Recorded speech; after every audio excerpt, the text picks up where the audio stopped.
Honorable Madam Vice Chancellor, Dr. Nazma Akhtar Sahiba, Dr. R. Ramanan, Mission Director, Atal Innovation Center Mission, Government of India, and the chief guest of today's symposium, Dr. Nazim Hussain Al Jafri, the Registrar of Jamia Islamia, Mr. Deepan Sahu from Ministry of Education and keynote speaker of the today's symposium, distinguished panelists, all deans, heads, directors, dignitaries, and participants. Very good morning to everyone. I am Professor Kamrul Hassan from the Department of Civil Engineering, Jamia Islamia.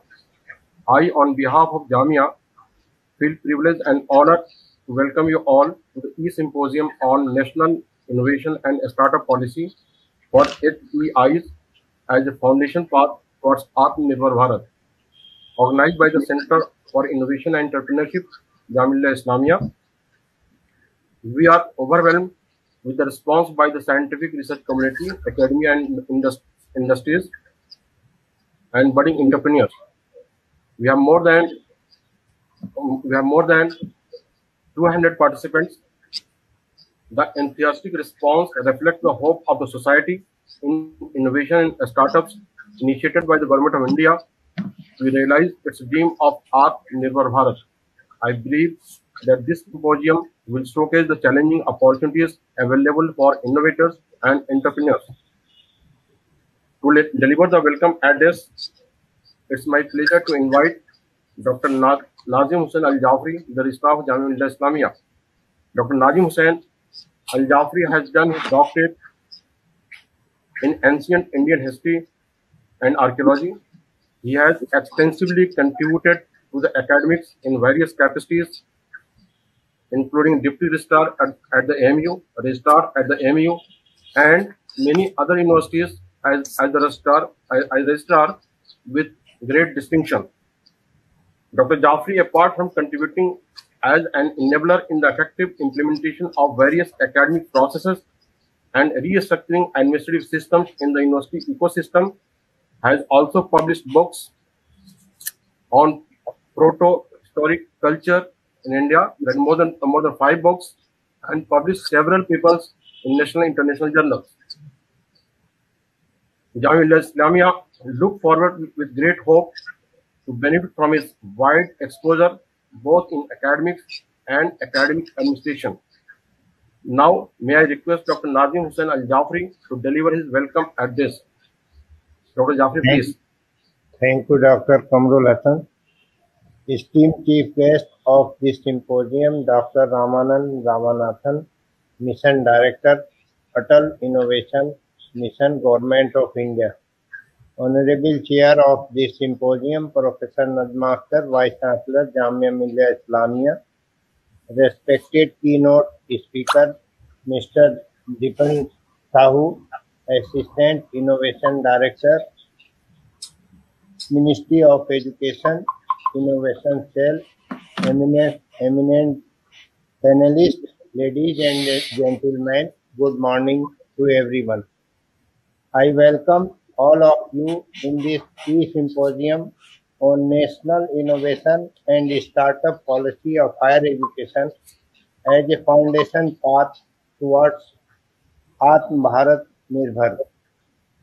Atma Bharat Nirbhar inherits self-reliant India or self-sufficient India and sets outside a policy framework coined by Honorable Prime Minister of India to make India an important part of the global economy. On presenting this visionary idea, Prime Minister Shri Narendra Modi has said Atma Nirbhar Bharat is not about being self-contained or being close to the world. It is about being self-sustaining and self-generating. It automatically implies to pursue policies that promote efficiency and equity.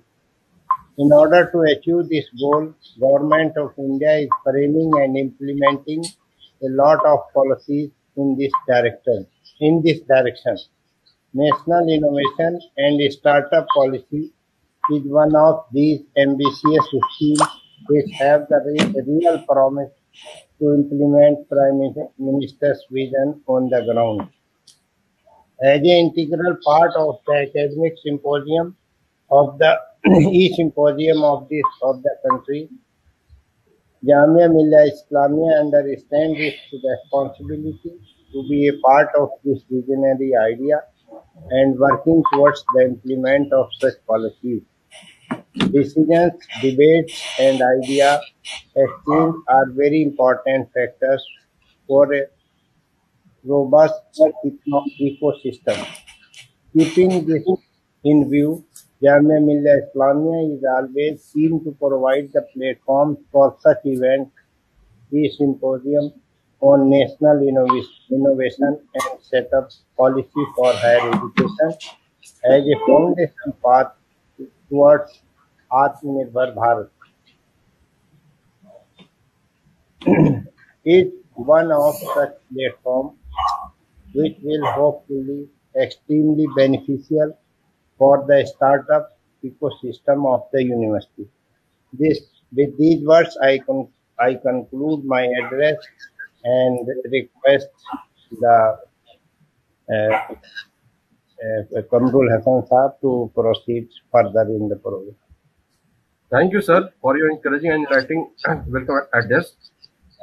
Now we have Dr. Deepan Sahu as the keynote speaker for today's symposium. Mr. Deepan Sahu is Assistant Innovation Director at Innovation Cell of Ministry of Education, housed at AICTE, New Delhi. His association with AICTE is since 2017, and he is the core member of the implementation team for National Innovation and Startup Policy (NISP) for higher education institutions, and a lead role in designing and implementation of numbers of other major national policy initiatives, such as Atal Ranking of Institutions on Innovation and Achievement, Institutions Innovation Council, and various programs related to innovation, pre-incubation, incubation, and entrepreneurship-related policy programs. He holds an undergraduate degree in Fishery Sciences from Sri Venkateswara Veterinary University and has 2 master's degrees, 1 MBA in Rural Management from KIT University, and the 2nd master's degree in Development Policy from the Korea Development Institute, a South Korean government policy think tank. Now, may I request Dr. Deepan Sahu to deliver his keynote address. Dr. Sahu, please. Thank you, Hassanji, for the introduction. Good morning to all, and my sincere thanks to Jamia Millia Islamia University and Center for Innovation and Entrepreneurship for organizing this beautiful e-symposium on the topic that National Innovation and Startup Policy for Higher Education Institutions and connecting with the Atma Nirbhar Bharat. So before I start, I thank the respected panel members, Registrar Saab, Vice Chancellor Madam, and the organizing members at university. And also my sincere thanks to Ramnan sir, who is a key contributor and one of the architects of building this innovation ecosystem in our country. And let's talk about today's topic, that how this NISP, this National Innovation and Startup Policy, that is targeting our higher education institutions to make it innovative and entrepreneurial, and how it is contributing to the Atma Nirbhar Bharat. And I can see that there are a number of themes we all are going to hear, and there are experts are there to say their view. But let me brief about what are the initiatives at central government level and how the Ministry of Education and AICTE-UGC, they are doing their part to achieve this goal of making new India. India is aiming to achieve or to reach a $5 trillion economy by 2025.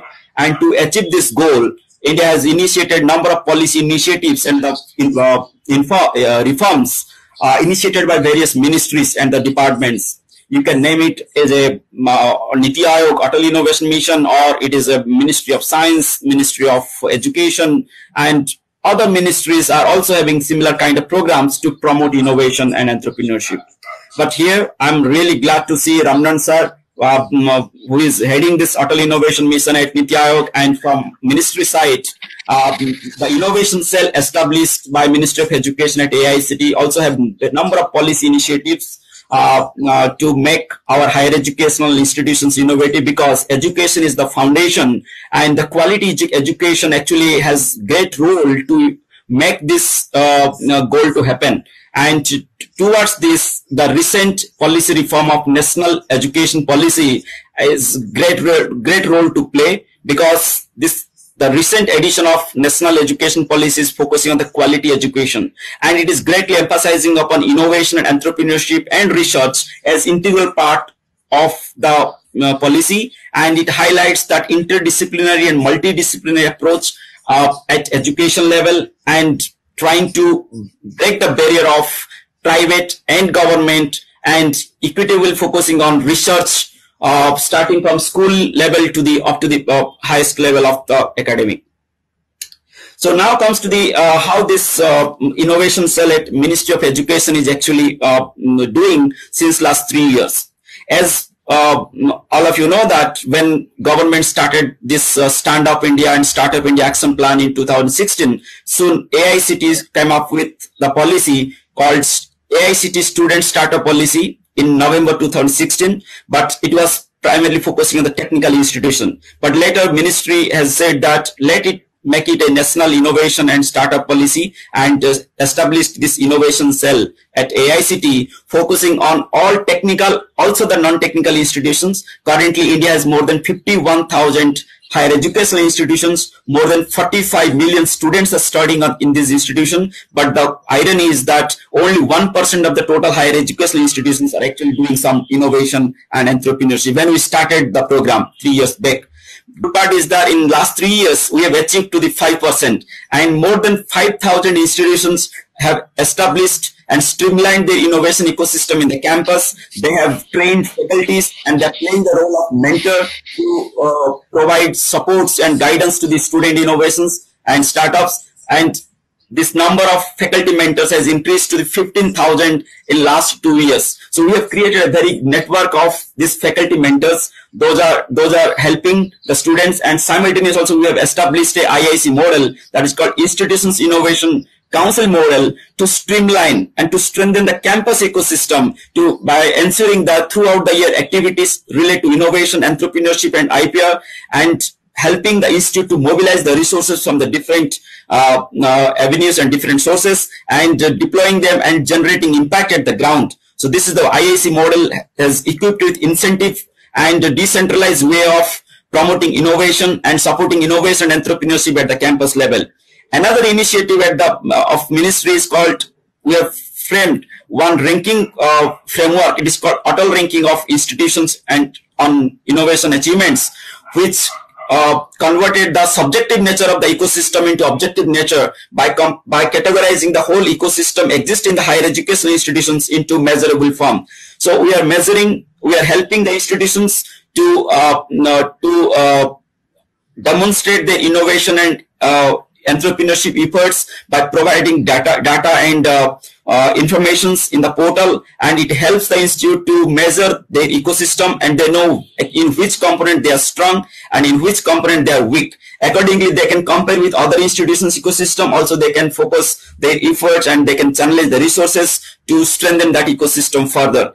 Another major program at Ministry of Education is called Conducting the Hackathons. So we have established a culture of hackathons in institutions, especially in technical institutions. And we started with the software hackathon, then we gone to the level of hardware hackathon, and slowly we get into the international hackathons. And currently, Ministry of Education is organizing ASEAN Hackathon, is kind of an international hackathon. Also, we're conducting toy hackathon, starting from school to the higher education. So this is a kind of a hackathon culture we've developed, which is primarily focusing on the creative tendency development and problem-solving attitude development among the students. And another policy initiative of Ministry of Education, that we have designed a new program called MBA or PGDM in Innovation, Entrepreneurship, Venture Development. And currently, we have given approval to 15 higher educational institutions, those are having these incubation units to run this academic program, this 2 years program, to produce job creators rather than the job providers. So these are some policy programs, and definitely this NISP is the umbrella program to connect and to integrate all these policy initiatives at institution level and to generate the impact and to produce more innovators and entrepreneurs from Indian higher educational institutions. This NISP has provisioned various clauses, and also it prescribes suggestions to the institutions to develop an action plan at the institute level with mission statement, with targets and the milestones, and customized action plans to put all kind of resources and develop a synchronized and also synergic approach at the institute level to achieve the goal of a vibrant and dynamic startup and innovation ecosystem at in the campuses. And this IIC model is connecting all these individual startup ecosystem or the campus ecosystem, and at present more than 3,000 institutions have already established these IICs. More than 2,000 institutions are participating in this Atal ranking, and as I said, that more than 20,000 faculties already trained on this innovation entrepreneurship, and they're acting as a mentor, and we designate them as an innovation ambassador. So these are the kind of policy initiatives and the results and the impacts we're creating at the national level, and we hope then this number of institutes participation already has increased from 1% to the 5%, and when it will reach to the 10%, definitely India's position in the global mapping will goes from third position to the first position, and already these programs are contributing immensely to moving up India's position from 86th position in Global Innovation Index in 2016 to 48th position in Global Innovation Index in 2020. So we are aiming that this India's position will move from this 48th position to top 25 position in next 4 to 5 years. So this is the what target we have, and I feel myself blessed that I am part of this big community and vibrant community of incubation units, pre-incubation units, and startup community and student innovators and student entrepreneurs. The National Innovation Contest that we have institutionalized 2 years back, now every year we are getting more than 35,000 student innovators. They are participating, and we are providing funding support, incubation support to produce student innovators and student entrepreneurs. So this is the kind of culture we are developing, and good part is that movement has already been created. The momentum is every day, it is getting intensified, and when every institute will take part and they will contribute their part, then definitely India will achieve the goal of $5 trillion economy by 2025. So with this, I thank again the university for organizing this beautiful symposium, and there are so many experts. They are going to share their experience and also the vision, and I believe the participants will gain, and they will also try to inculcate this vision, and they will contribute to the nation building. Thank you. Thank you, Mr. Deepan Sahu, for making a comprehensive presentation about the roles and initiative of the innovation cell of Ministry of Education.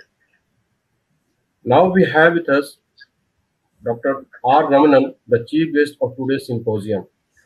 Dr. R. Ramanan is the mission director of the Atal Innovation Mission, a flagship national innovation initiative of the Prime Minister and the Government of India. Under the Niti Aayog, he is also additional secretary Niti Aayog. The aims goals are to establish and promote a vibrant culture of the innovation and entrepreneurship nationwide.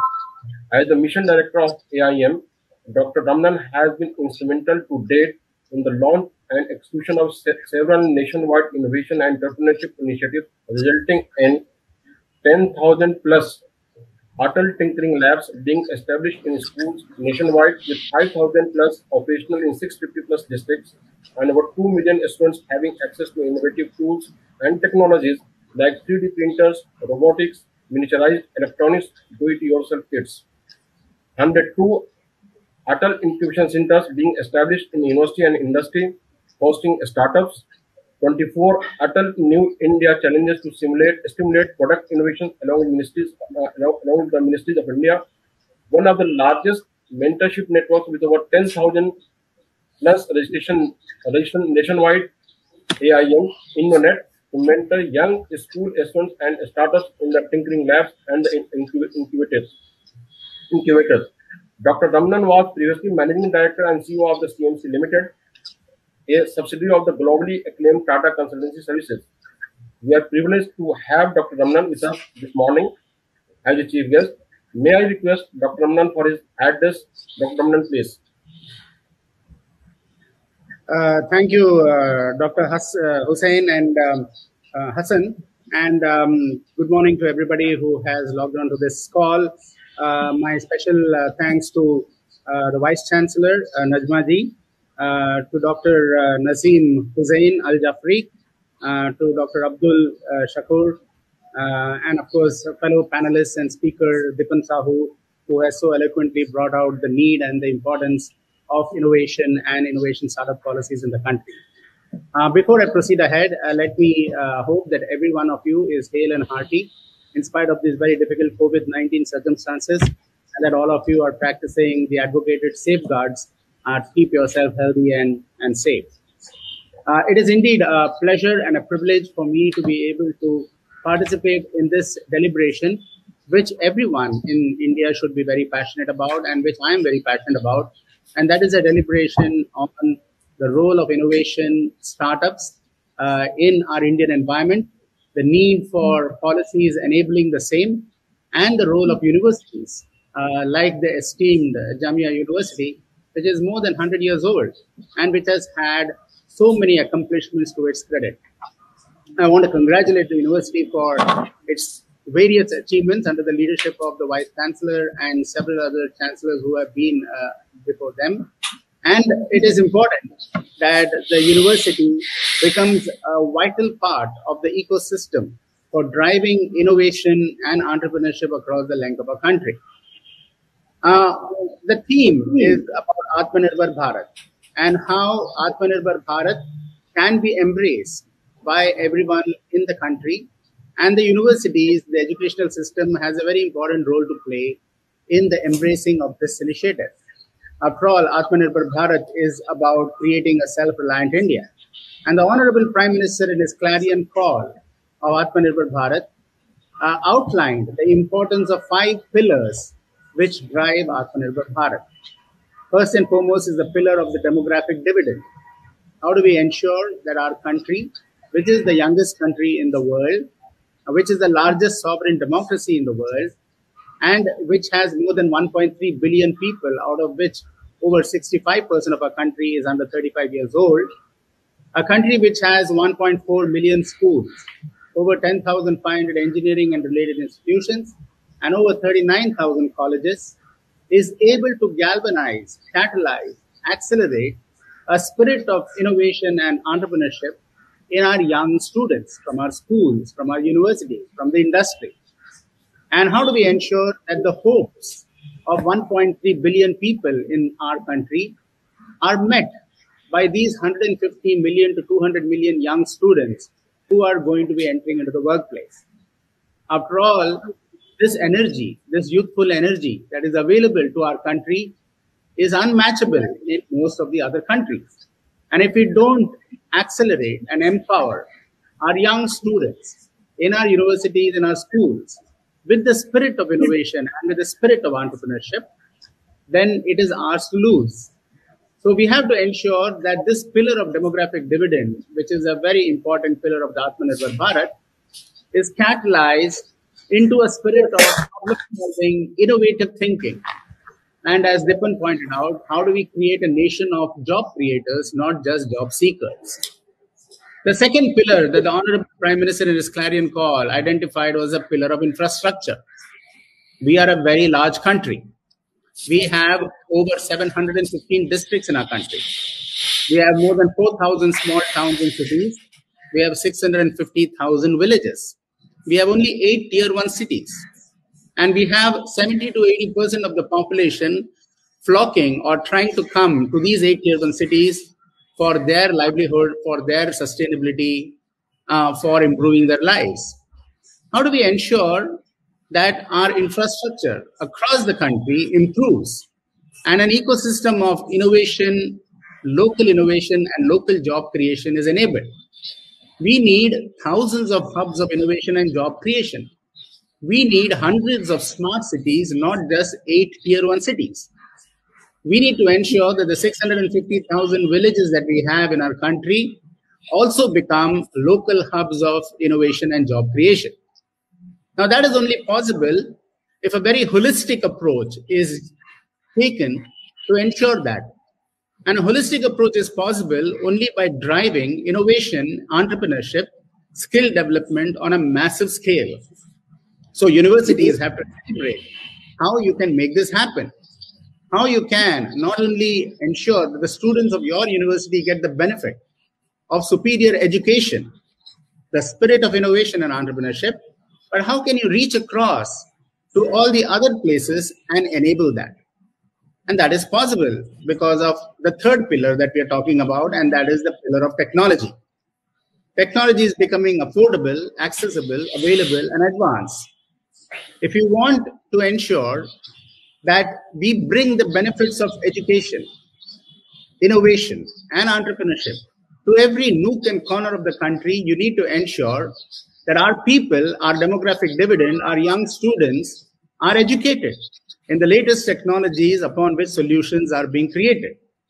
After all, we have technologies which are becoming affordable and accessible to you, and they are advancing at a very rapid rate. 3D printing is changing the way you are conceptualizing, designing, prototyping, and manufacturing a product right in front of your eyes. You don't need a large manufacturing plant to be able to do that. Robotics is driving the next level of productivity and automation. Cloud services are enabling you to reach any part of the globe, from Salem to San Francisco, from Sikkim to Seattle. You are able to market your product or your service from any part of the country, no matter how remote it is, how hilly or tribal it is, to any other part of the world. So how do you leverage technology and cloud services? And then you have IoT technologies, which are getting integrated, sensor technology, which are getting integrated into man, machine, device, soil, and space. And this is enabling tremendous amount of data to be collected and communicated through very powerful communication networks. 5G technologies, wireless technologies, satellite technologies are making tremendous advances.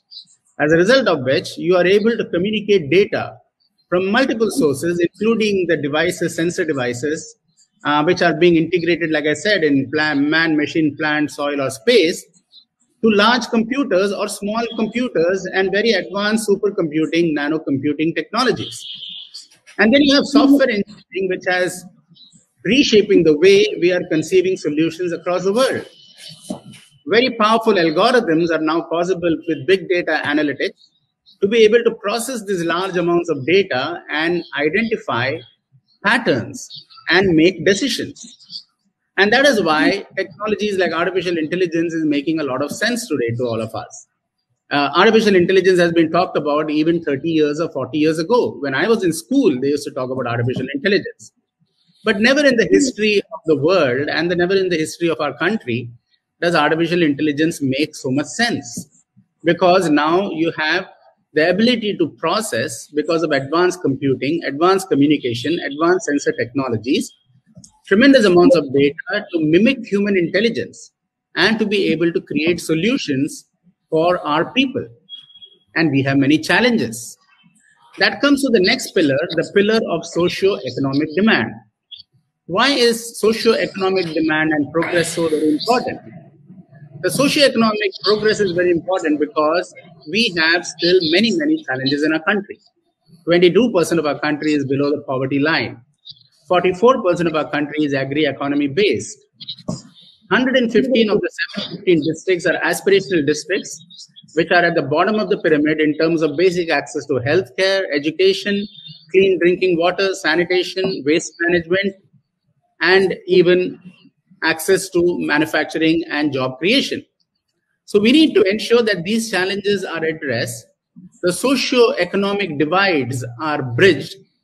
The digital divides and the economic divides between the have and the have-nots have to be eliminated. Unless we do that, we will not be able to grow as a nation in a holistic manner. there will be a lopsided development and a great division between the haves and the have-nots. And that will lead to instability and non-sustainability. And finally, you have the pillar of demand. The pillar of demand of 1.3 billion people in our country is diverse. It is large. You don't need to look elsewhere or any foreign market for being able to create a product and a solution and market it. You have our country to market our product. And therefore, we have this unique opportunity, all of us, to create an ecosystem of innovation and entrepreneurship that will promote thousands and millions of new job creators, and that will create innovations to solve all our problems. And that is why the Atal Innovation Mission has been launched across the country by the Honorable Prime Minister to create and promote that ecosystem of innovation and entrepreneurship that will enable all of this. At a school level, we are launching thousands of tinkering labs, which are dedicated innovation workspaces where young school students from grade 6 to grade 12 are able to understand, play with, tinker with, innovate with latest technologies like 3D printing, robotics, IoT, or augmented reality and virtual reality to create solutions for problems they see in and around the community. We need to train our young students into the art of problem identification, problem solving, design thinking, critical thinking, and 21st century skills like collaboration and teamwork, without which you will not be able to create an innovative mind. And universities have to play a very important role in ensuring this. Innovation and sources of entrepreneurship is very important for a university to be able to disseminate to its students and encourage in them innovation labs, through innovation labs in your university and the innovation cell that Vipin Sahu talked about, to promote innovation. Look at projects in community. Go to adopt the nearest village. I do hope that Jamia University has adopted some villages in and around Delhi or any other place, because that is very important for the students to empathize. Design thinking starts with empathy, to look at the problems of the community and see how you can be a solver of the problem. And therefore, all these 5 pillars, which are glued by the pillar of technology, is very important for us to drive innovation across the length and breadth of the country. The Atal Innovation Mission has also been setting up world-class incubators to foster world-class startups. Over 100 incubators have been selected and 70 of them are operational. And just in the last 2 years, 1,800 startups have come out of the system, with more than 550 women-led startups. Now, that is, again, a very important point. 49% of our country is women and girl child. We need to ensure that in our approach towards innovation and entrepreneurship, we encourage the girl child, the woman entrepreneur, and ensure that at least 50% of our entrepreneurs are women. We have only 13% of our entrepreneurs as women as of today. Now, that's a very small number. We have a lot of our women who are educated but do not have the opportunity to become entrepreneurs and drive startups. That has to be encouraged through policy and through education and awareness. After all, every human being should be able to achieve their maximum potential through creative ability, through expressing their creative innovativeness. All of us are born innovators. Nobody taught us how to stand. We looked at the world around us. We fell down. We stood up again. We fell down again, and we stood up again. But every time we stood up, we innovated. And through that innovation, we started walking, we started running, we started participating in marathons. Some of us have won Olympics. Now, that is what is the power of human innovation. And that is there in every human being. How do you unleash that power of innovation, that creativity, to make an impact to the rest of the world? And therefore, it is very important for us to encourage startups and incubators. Now, Atal Innovation Mission has also setting up community innovation centers. Now, why is this so important? Like I said, we have 650,000 villages. So how do you convert every village and every district into a local hub of innovation and job creation? That is important. If you are in Goa, how do you use innovation to drive the industry of fishing industry, or the cashew nut industry, or the industry related to shipbuilding or to tourism? So creating these understanding what that geography and that community needs and spurring them into job creation and skill development is very important. And finally, the Atal Innovation Mission has also been launching what are known as Atal New India Challenges. I think every university can play a role in launching these challenges and ensuring that we identify new solutions for problems that we see. These solutions are important not only from a national at a socio-economic level, but also important to stimulate the MSME industry, in which 70% of our labor is tied to the MSME industry. We have only 29% of our GDP coming out of the MSME industry. We need to grow it to 50%. So all of this is possible if we have a tremendous focus in unleashing the creative potential of our young students through innovation, through entrepreneurship. India has never lacked for great innovators, thinkers, engineers, or scientists. You have a Satya Nadella heading Microsoft, a Sundar Pichai heading Google, you have an Arvind Krishna heading IBM, you have a Shantanu Narayan heading Adobe. You have many Indians reading various universities abroad. Whenever Indians get access to an ecosystem of innovation and entrepreneurship, they rise to their full potential. That is what the Jamia University should try to aspire and ensure that every student from their university is able to unleash their creative potential and rise to the highest levels of eminence that society can offer. And in the process, make sure that we drive not just economic prosperity, but also social prosperity. If we do that, we would be able to achieve the Atma Nirbhar Bharat of our dreams. As the great Abdul Kalam said, dream big and you will achieve great things. Dream small and you will be limited by your own dreams. He came from a small, humble town of Rameshwaram, a town only known for few temples, maybe a mosque, one or two universities, a few schools, but thousands of fishing boats. But from such a remote town came one of the finest scientists India has ever seen, came one of the finest human beings that graced our planet. He rose on to become the President of India. We have the possibility of 1,000 Abdul Kalams blossoming from our country and making national impact. Let us all work together to ensure the same. Thank you so much for giving me an opportunity to share a few thoughts on this very important occasion. Thank you. Thank you, Dr. Ramnan Saab, for your wonderful presentation on the innovation and startups and its significance in making India Atma Nirbhar Bharat with the help of these initiatives of the innovation and startups. And hope we will have your continued support in future to make Jamia one of the hub of innovators and startups. Thank you once again, sir. Now, it's our pleasure and honor to have Madam Vice Chancellor, Professor Nazma Akhtar Sahiba, with us to enlighten us with her views and share her words of the wisdom. She has been a great driving force, not only for this symposium, rather all academic activities in Jamia. Professor Nazma Akhtar is the first women Vice Chancellor of Jamia Islamia. Dr. Akhtar studied at Aligarh Muslim University, where she was a gold medalist and a recipient of National Science Talent Scholarship. She has a PhD in education from Kurukshetra University. She received a Commonwealth Fellowship to study University Administration at the University of Warwick, UK, and also trained at the Institute for European Environmental Policy, Paris, France.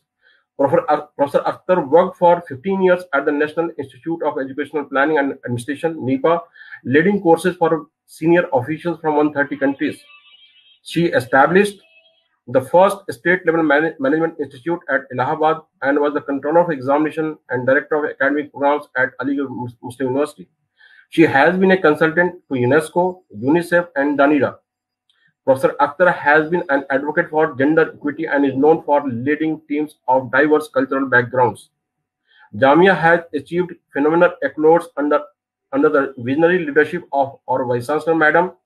Continuous efforts of entire Jamia fraternity and Madam Vice Chancellor's dynamic guidance have brought Jamia in the league of the premier institution. It is among top 10 universities in the country as per NIRF ranking and top among central universities by MHRD.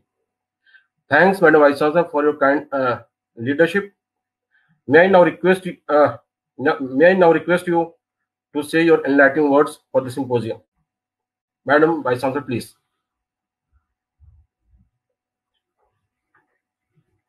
Thank you. Thank you for giving me this opportunity, and then not only to speak here, but also to listen to such people like Dr. Ramanan and Mr. Deepan Sahu, who have spoken till now, and I'm full of commitment that I am going to take Jamia to be one of the leading institutions in this area.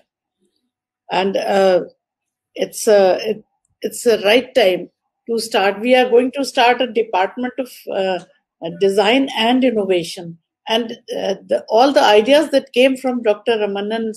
Ramanathan's address were filling up what we are going to do in that.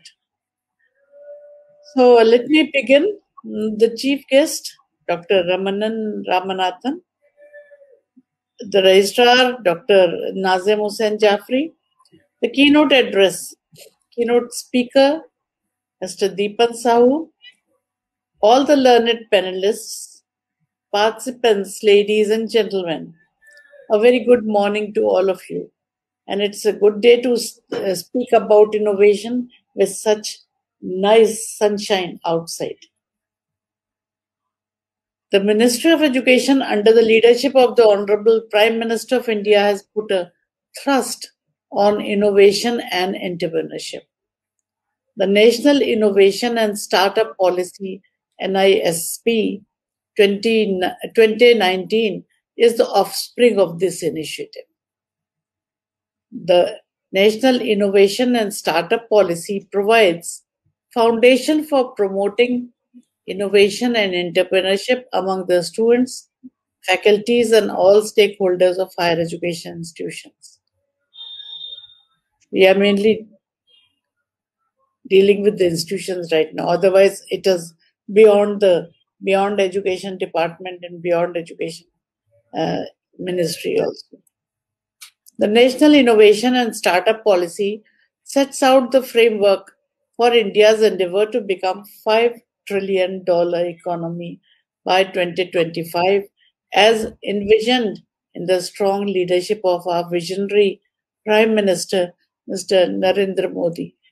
It is obligatory for the higher education institution to develop an innovation and entrepreneurship ecosystem based on the provisions of NISP.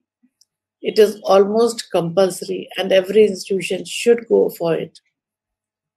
The present is a symposium on NISP for the higher education institutions as a foundation path towards Atma Nirbhar Bharat is a very apt topic towards the implementation of NISP ecosystem, and it's the right time that we discuss about it and learn something more and do something more. I'm very happy to have with us Dr.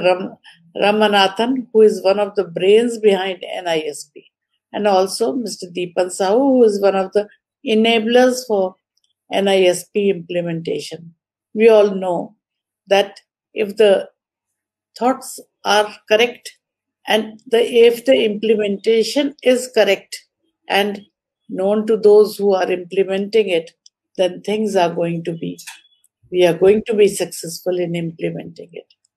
So I'm happy that both the speakers today who have spoken till now are from the place where this program is coming, and with the ideas, giving us the ideas with which this is to be implemented. The panelists who are here today for this event, too, they come from the front line of this bandwagon, and they have actually done it in the field. Jamia Millia Islamia is, let me introduce my university. Jamia Millia Islamia is among the top-rung central universities and has very distinct legacy. I'm happy that Jamia is in its centenary year. It has completed 100 years of its existence and has proven its credentials by achieving a distinction in terms of NIRF ranking, which is in the top 10, as well as as it is marching ahead in various global rankings too. I won't be spelling them out, but I'll ask you to find some time to see where Jamia stands. Jamia aspires to carry forward its legacy and become a leading hub for startups, entrepreneurship, and contribute to India's endeavor for Atma Nirbhar Bharat and become a global economic power. We all are aspiring for it. I would like to mention that Jamia has already established the Center for Innovation and Entrepreneurship ahead of the launch of NISP in the year 2014, which is a symbol of our proactive approach towards Atma Nirbhar Bharat. Presently, the CIE, Center for Innovation, focuses on livelihood business incubators and Design Innovation Center also. The Design Innovation Center is supported by the Ministry of Education and it runs a PG diploma program, whereas the livelihood business incubator is supported by MSME, Ministry of Micro, Small and Medium Enterprises. The NISP policy document has been prepared by the CIE at Jamia. It has already been prepared, and LBI is under the Aspire scheme of Ministry of MSME and has trained hundreds of community people, especially women, to promote livelihood businesses in a skilled manner and to create jobs for themselves rather than seeking jobs from others. And I think that's the idea behind this innovation and startups. On the other hand, to promote the culture of innovation, we have launched the PG level 1-year diploma course with the unique curriculum of creating startup during the course itself. In the very first batch, we were able to create a couple of startups which are now at the growth stage. The present symposium, I would say, as part of the IIC activities, will unfold salient aspects and opportunities lying ahead and induce the participants to become innovators and successful entrepreneurs and contribute to Atma Nirbhar Bharat. I expect more such programs in this year and wish this even to be a great success, being the first program in this year at least. I must say that some of our students have been able to get good ranks in the hackathon, which was then IIT, I think IIT Delhi, and also managed to get some accolades in many of these programs which are being held across the country. And that has brought a lot of, since we give them a lot of publicity saying this is the Jamia boy who has been able to do it and this is the girl from Jamia who is doing it. So others are getting impressed by that and enthusiastic about it, following, because you have to show your success stories to make others follow you. With these words, I'd like to conclude my address with the hope that this event will inspire all the participants to work towards achieving our goal of making our beloved country as Atma Nirbhar Bharat. I hope that the organizers have recorded, with the permission of course, recorded the address of both Dr. Ramanan and Mr. Deepan Shah, so that the coming programs can at least, or our institution staff as well as students may be able to see it and get impressed and enthused. Thank you. And join my registrar and the director of the Center for Innovation, Dr. Arshad Noor, to welcome you all again to Jamia and to this program. The chief guest, Dr. Ramanathan, the guest of honor, Mr. Deepan Shah, other eminent speakers whom I have not yet heard the name, but I can see a number of young faces full of enthusiasm. And this is Jamia's first program this year, but definitely not the last, with several other programs and success stories to follow. And I wish good luck for a successful program. Thank you very much. Thank you. Thank you, Madam Vice Chancellor, for your inspiring words. And I'm sure that your guidance and support the CIE of Jamia Millia Islamia will be a leading center for innovation and entrepreneurship in the country. Thanks a lot, ma'am. Now the next speaker is Mr. Ashu Agrawal, and he is delivering his talk on how to accelerate your startup idea. Mr. Ashu Agrawal is finance and legal professional with over 13 years of the operational experience in organizations like WHUB, Founder Institute, Des Bank, Standard Chartered Bank, Indian Angel Network, Government of Rajasthan DOIT, Business World, and many more. With a strong aptitude in predictive analytics and business intelligence, he offers functional expertise in revenue and SBU finance management, investment and corporate development, product innovation and project management, and has worked across sectors including government, media, business, consulting and innovation management, education, learning and development, venture capital, banking and financial services, and fintech. A finance and law major with a global outlook, he is a powerful networker with a deep understanding of key business drivers and focus on improving business performance and value creation of the stakeholders. He closely works with the central and state government departments on impact policies, business incubators, on new product development, entrepreneurship, workforce, skill development, and venture. Now I request Mr. Ashu Agrawal to deliver your talk. Please. Good morning, everybody. It's a pleasure to be in such august company. It's overwhelming to see the motivation at a policy level, at a governance level, at a strategy level, and at an institutional level, right? To really cultivate India into being an innovation nation. I think nothing could be more heartening for somebody like me who's been involved in this ecosystem for about 10 years now, to see all of these major pillars come together and trying to build an innovation nation.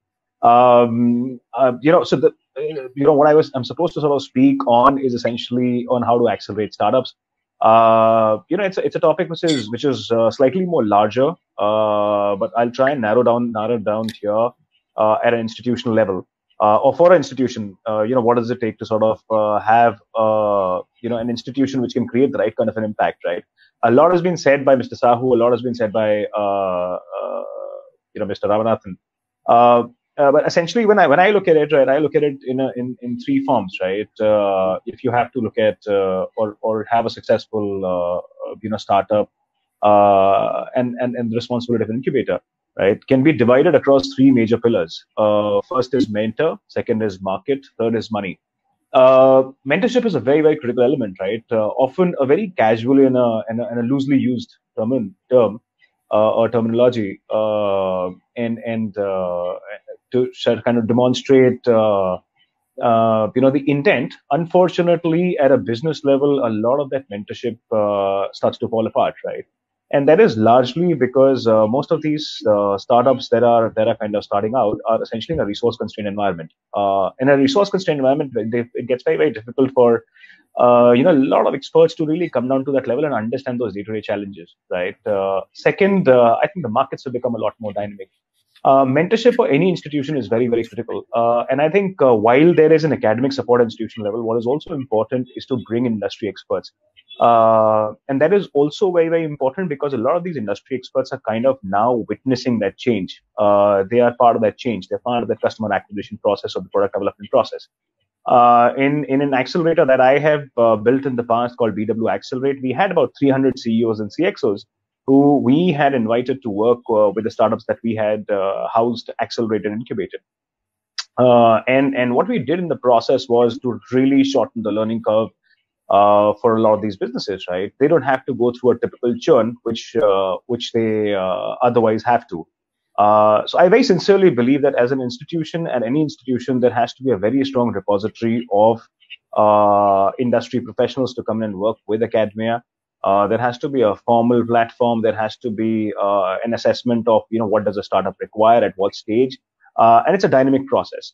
So I very sincerely believe that I think there has to be a massive emphasis that any institution should have on the mentorship aspect of things. Second, very critical pillar for any institution to really sort of make an impact is market, right? And the thought process there is that, if you can bring a business or a startup closer to the market, the better it is. And that is largely because, as I said earlier, the biggest of all problems for any startup is that they are living in a resource constrained environment, right? They have very little capital. They're trying to barely manage ends. And I think if there could be, a facilitation where they could sort of be brought closer to the market to engage with their clients, customers, early orders, and things like that in silos, that could be very, very, that could be very, very efficient, right? That is something which sort of keeps their morale up. That's number one. Number two, that also gives them a certain understanding of what does the market expect out of them, right? In terms of the product and all of that, right? And that also really helps them identify key gap areas and future possibilities in their own product. It also helps them think of diversity around what they're doing in the space, right? And also helps them build an overall understanding. And more importantly, the revenues start to flow in, right? Which is a very, very important motivating factor for anybody who's doing business, right? So for the entire momentum to keep growing, keep going, of creating startups. Creating a startup is not difficult, right? Creating a startup is as easy as, just setting up an LLP or a private limited company and setting it up, right? But the real challenge is, are you going to get customers? Are you going to get clients with the limited resources that you have? Are you going to get right kind of directional advice? And all that. I think that becomes a real big challenge, right? For example, the kind of startups that we worked with, we ensured that on an average, we were bringing, at least 10, 20 customers to them, across our cohorts, right? So for example, if you had if I had 10 companies, right? So there are like 200 relationships that we would have built in the process. And that really motivated them very well. Not all startups are going to go on to raise money. But they become very, very sustainable businesses, right? Which is also very, very important because you cannot have every business which is going to be fundable. You'll have to have a lot of suppliers as well. And thus it becomes important that market proximity is built upon. It cannot happen at a national level. It has to be done at an institutional level. Institutions have to sort of build that focus, is how I see it. And I think that effort has to be done by the academia to get closer to the industry. And really collaborate with them to ensure that a lot of these services that are being built and produced in incubators at universities are accepted. The last piece that I think is very important to accelerate a startup is money. And money is very loosely talked about in this ecosystem, right? Venture capital is very loosely talked about in the ecosystem. Unfortunately for us, when we talk to a lot of startups, right? And across my 10 years, I would have spoken to at least 5,000, 7,000 startups, right? Evaluating them from investment standpoint and so on and so forth. The biggest of all problem is there's a lack of depth when you talk to a founder, right? The founder is not experimented enough. He or she doesn't has, the required sensitivity to handle that money in a more sharper way, right? Unfortunately, the blame comes onto the venture capital ecosystem. With availability of resources. That is not just that area problem. That's a macro problem for the country. We've not been an equity investing nation. We are not an equity friendly nation. 3% of our savings goes into 3.5% of our savings goes into equity as an instrument. And that essentially means that there is little money to come in and at an equity level for the startups, right? And thus it becomes important that, startups are prepared to know their requirements very well. Unfortunately, they have done little to really sort of build an understanding in terms of their requirement of resources, right? The planning of resources. The revenue visibility becomes much lesser. And thus is a requirement for really institutionalizing this entire process. Incubators are trying to do a reasonable job. Unfortunately, there are very few professionals who stand in the middle of, say, academia and industry and venture capital to really help them identify what are kind of things. But I think I firmly believe that from a money standpoint, there's enough of money today in the ecosystem. We are fairly ahead of where we were, say, in early 2012, 2013. There's a lot more money which is there to be invested. I think the startups have to build a lot more depth in their offering, in their product, in their cohorts, in their growth possibilities, and be very clear of the requirements. Right. The way I look at it, and what I tell to a lot of startups is that if you are not very sure of your requirement, if you land up wasting money, you are basically taking it away from somebody else who was a little more deserving than you. Thus, it becomes very, very important that business owners, founders, incubators, accelerators are very sensitive about this fact, and they're able to communicate the right kind of a requirement, and with reasonable amount of depth in their product, thought process, and focus. So I very firmly believe if you have to accelerate any business out of an incubator or an accelerator at an education institution, the institution has to bring in these three elements together, which is that of right mentorship by industry experts, by bringing them closer to the market where there is an acceptability of the product, possibility of research development with institutional partners. And third is bring in the right sensitivity around handling money, around investment, right? And I think that this framework has to continuously be looked at, evaluated from an impact standpoint, has to be assessed and reassessed. The pool has to become bigger for all of these stakeholders to sort of come together and help businesses come out, right? As I said earlier, not all businesses are going to be fundable business, but there could be some very, very good cash flow positive businesses that can be built out of incubators and accelerators. And I think that should really be the focus. The other thing is to really bring in students. Not everybody is going to become a founder. Not everybody is going to become part of the founding team, right?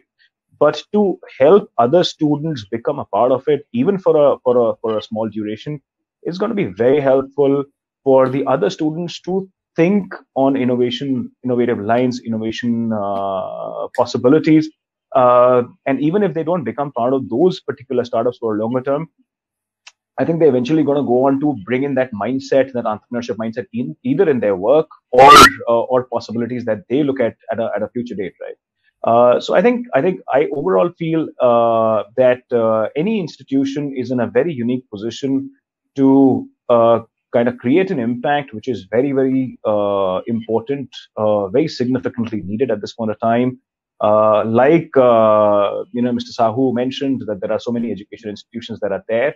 I think as an evaluator, as somebody who set this policy up, this is, at a micro level, at a silo level, the combination of mentor, market, and money has to be looked at and built at an institutional level. And I think institutions needs to be evaluated on all of these parameters continuously, so that you have a reasonable certainty of outcome from these institutions. My sense is, and my belief is, even if one institution delivers one successful entrepreneur in a year with right kind of support, I think we have 20,000 strong entrepreneurs coming out every single year, which is a phenomenal number, right? My sense is institutions have a much larger appetite. I think this has to grow to a point where everybody is a stakeholder in a growth of an entrepreneur. And as I said earlier, these three things have to be focused upon, which is mentor, market, money. So with that, I would want to end the time allocated to me. Thank you so much for the lovely opportunity to be part of this conversation. Thank you very much. Thank you, Mr. Ashu Agarwal, for your wonderful talk on how to accelerate your startup idea. The next speaker is Dr. Parthsarathy Iyengar, and his topic of talk is importance of virtual venue in startup ecosystems post COVID-19. Dr. Parsati Iyengar is the founder and CEO of India Startup 360. Dr. Partha is focused on empowering startups, especially from rural India, has developed virtual tools to enable bootstrapping to financial inclusion. He is successful and result-oriented professional with vast experience in various business verticals like machine tools, instrumentation, ITES, information security, talent management, branding, and merchandising, a skill development program for underprivileged sector utilizing local resources in regional industries. He has successfully carried out many projects on rural empowerment like skill development of underprivileged people for livelihood and regional employment. As a senior member of the Skill Development Authority of the Government of Chhattisgarh, he has helped more than 3,000 youth to get regional employment. His areas of interest are business development, business intelligence data using customized self-developed virtual solution and team management. May I request Dr. Parsati to deliver your talk? Yeah, good morning, everyone. It's very nice connecting with a galaxy of speakers like Dr. Akhtar, Mr. Ramanathan, and other distinguished panelists also over here. It is definitely overwhelming to see such an initiative from a renowned institution like Jamia, where people take it as a benchmark to follow. And especially on the 100th year, taking such a beautiful initiative to do it. I need to congratulate Dr. Akhtar for that, and also the organizers, the IICs and other people who have managed this show to make it happen within such a short period. I know how they have worked day and night to make this happen. And when I see the responses also, it is really heartening and overwhelming. Okay, so I would like to draw some gist from various aspects covered by Mr. Ramanathan and Mr. Deepan and also Ashu Agarwal. Okay, so I would not go into what is a virtual event, but I would definitely like to emphasize why a virtual event at this point of time. So I take reference to Ashu Agarwal's point of this mentor, market and money. From there, I would definitely like to go ahead with my short deliberation of today's event. And as Dr. Akhtar has pointed out, they have made many initiations and also adapted something villages and the colleges near and around. And Deepan was talking about hardly about 5,000 university institutions have come forward over a period of 1 year or 2 years from 1% to 5%. The figures are definitely heartening. But when you look at the bare reality, as I had seen about 2-3 days back, of about 7 crore SMEs, 30% are MSMEs. There is something close to 2.1 CR. And even if you go by a law of average, if an MSME provides an employment opportunity and caters about 10 people, it is going to be a massive figure of 21 crores families being fed by an MSME. Okay, but are we really able to make it happen? All these three M's, that is your mentors and market and money. We talk about so many policies, we talk about so many initiatives and implementation, but when it comes to the bare reality, but it is not going to the person who legitimately requires it. A student studying in a leading institution like IIT or IIM or Jamia or whatever it is, they have the facilities. But what happens to an entrepreneur who has got a concept and he can definitely perform very well and he needs all these three M? Are we able to reach it out? And this is my specific question to Mr. Ramana. Yes, government has taken so many initiatives and we are doing everything possible over there. But we are successful with respect to the figures of how many incubators we have taken and how many startups that have come up and so on and so forth. But are we successful enough to reach to the bottom line, the rural public, to reach the benefit and then mentor them and also market them and also provide them the money that it requires. Because you know very well at each stage of your startup, right from seed level to your growth level and so on, everywhere the money requirement is there. Maybe in the seed level, he can manage his own fund and come out. But when it comes to this level of your making a POC or whatever it is, he can get some funding. Once when the POC is successful, then he can go to the further growth level and so on. But are we able to teach them to the level of giving the education that these are the facilities available each and every level? Are we able to communicate it? How many people from a remote level that we have adapted and done it? As Ashu Agarwal had rightly pointed out, even if we are able to roll out about say 20 entrepreneurs, every institution rolling out, making it as a success, yes, we have the figures. But how far it is going to impact the GDP? How far we have served the necessity of the people who have taken this initiative to establish something? I am damn sure if a person has not got any particular mentorship or any nurturing, he is going to fail at the third month or fourth month. So there has to be a system that we adapt even the people who are there in the remote level, and we should provide them the opportunity. You have your norms and regulations stipulated over there. Okay, these are the facilities. You come and join and do it.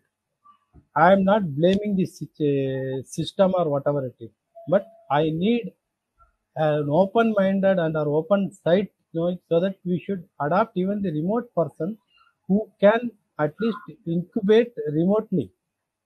You need a platform to provide them all the facilities that is available if a person is able to join your incubation center and do it. But what about the people who are not accessible to all these facilities, who do not even have the idea of our Atal incubation centers and other facilities? There are a lot many people even there. There are a lot many private institutions doing as a CSR activity and doing and so on and so forth. Yes, let's say he has managed to manufacture or make a product. Are he able to sell the product? How we have helped? The portals are there, but has he got the knowledge of the portal? Who is going to tell him that yes, this portal is available, why don't you come and join and all these facilities? Even after joining the portal, he needs a regular marketing activity. There needs to be a promotion for all these activities. Like lot many people, even this government portal is doing lot many things. FICCI had launched 1 year long promotional activities and so on and so forth. But those who are able to reach that particular level, they can utilize it. But what about those people who do not have that? So having this thought in mind, a virtual scenario which can adapt people who definitely require it sitting at their home. Maybe he'll not be able to come down to a big city and then stay there for 2 months or 3 months, take care of the process of the incubation and also undergo this entrepreneur development, skill development activities and then go. The moment he goes back, is there any mechanism to watch him? Because I've definitely interacted with, I don't want to quote the name, interacted with some of the incubation centers who are providing 5 lakhs to 10 lakhs funding to the people, to the incubators who are coming and joining it. When we started an initiative in the month of December, we wanted to organize one virtual boot camp. The virtual boot camp, we did it. Of course, Dr. Shakur and so many other people, they supported us remotely and the event was successful. I'm very proud to say that that virtual event had got more than 9,700 views. It shows the need for such a program, that people are interested to undergo these programs and then take up the things out of it. So we need to have a scenario where the system what is being provided in a particular incubation center must reach the remotest place, and a person who is not able to follow maybe with the common language, be it Hindi or English or whatever it is. It has to reach him in his particular mother tongue, and he has to understand the process. There needs to be a mentor who is assigned to him, and then who is able to guide him right from the different stages. So with these things in mind, definitely we have taken one step ahead, and then to go there, conduct some periodical boot camps virtually, calling all these mentors and then providing them various guidelines to them. After the incubation, okay, if they are successful, if they are able to get the funding, they are able to manufacture it. We have developed some virtual platform to conduct even an expo virtually over there, sitting over there, and they can showcase the product, they can interact with the people internationally, not only within India, internationally. We have made our arrangements. Maybe in the month of March, on Women's Day, we have worked out with a private foundation of a leading bank. I don't want to brand anybody. We have come out with an expo wherein the people sitting at a remote village can showcase their product. A 3-day expo, and we are definitely trying to connect with the people in Middle East, people in Far East, maybe in the UK, US, and so on and so forth. People have a look at it, and they have an opportunity to have a product which is being made in the remotest place of the country is able to reach globally, and some amount of demand created for them. And post that event, definitely we are also coming out with an exclusive e-commerce portal which will be able to market the product produced like this. But there needs to be some norms like okay, your registration, GST, and so on and so forth. So these parameters are definitely coming in as a hurdle. We are quite sure that okay, as a community, they will be able to overcome and do it.